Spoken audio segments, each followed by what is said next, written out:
सभी भक्तों को श्री शिवाय नमस्तुभ्यम। हर हर महादेव।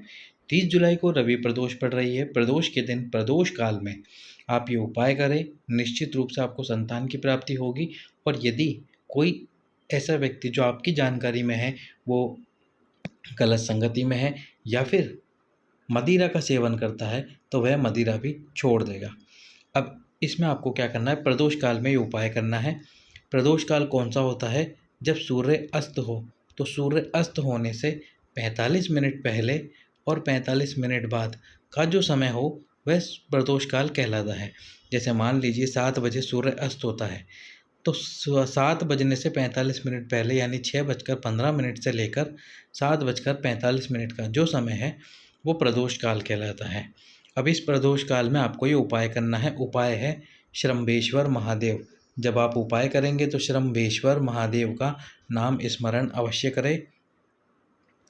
एक बार आप नाम स्क्रीन पर भी देख सकते हैं, श्रम्भेश्वर महादेव। अब आपको इसमें क्या करना होगा, बेलपत्री के वृक्ष के नीचे प्रदोष काल में बेलपत्र का वृक्ष ऐसा हो जिसकी छांव आपके ऊपर पड़े। अब इस बेलपत्री के वृक्ष के नीचे प्रदोष काल में पीली मिट्टी का शिवलिंग बनाना है। यदि पीली मिट्टी आपको ना मिले तो आप जो मुल्तानी मिट्टी आती है, मुल्तानी मिट्टी आप स्क्रीन पर देख रहे हैं, ये मुल्तानी मिट्टी का भी शिवलिंग बना सकते हैं। यही पीले कलर की होती है, तो इस पीली मिट्टी का भी आप शिवलिंग बना सकते हैं। मुल्तानी मिट्टी मिट्टी का ही एक प्रकार है, तो इसका भी आप शिवलिंग बना सकते हैं। ये पीले कलर की हो सकती है, आप इसको काम में ले सकते हैं। तो बेलपत्री के वृक्ष के नीचे आपको पीली मिट्टी का शिवलिंग बनाना है। और वस्तुएं क्या क्या चाहिए? 5 बेलपत्र चाहिए, 5 शमी पत्र चाहिए, 5 श्वेत पुष्प यानी कि सफ़ेद पुष्प चाहिए, और साथ में चाहिए एक कमलगट्टा। जो कमलगट्टा आता है काले कलर का, किराने की दुकान पर मिलता है, वो चाहिए। अब आपको क्या करना है, पार्थिव शिवलिंग का निर्माण करना है। इस पीली मिट्टी से पार्थिव शिवलिंग का निर्माण करना है। बेलपत्री के वृक्ष के नीचे वृक्ष ऐसा चुनना जिसकी छांव आपके ऊपर हो।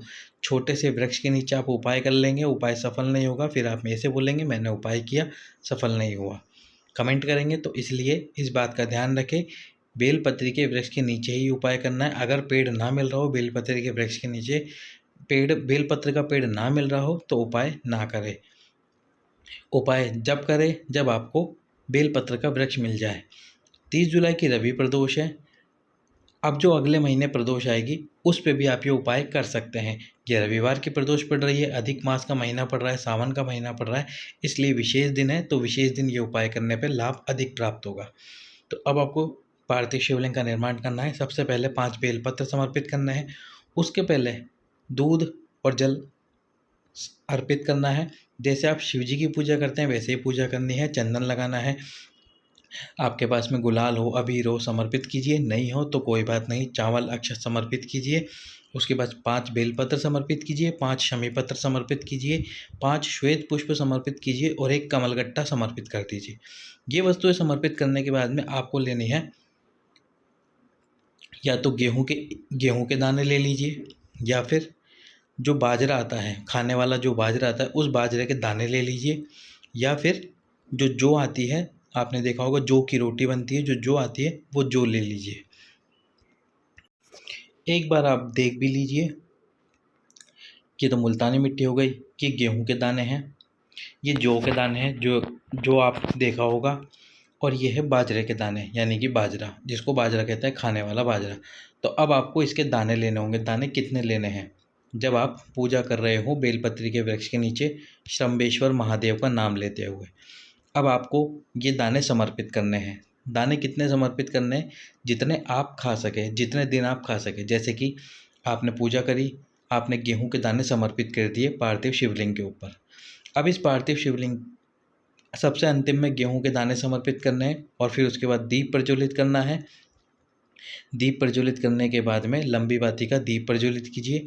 दीप प्रज्वलित करने के बाद में इन गेहूं के दानों को उठाना है। गेहूं के दानों को उठा लीजिए, और उठाने के बाद में इस पार्थिव शिवलिंग का यहीं जल डालकर विसर्जन कर दीजिए।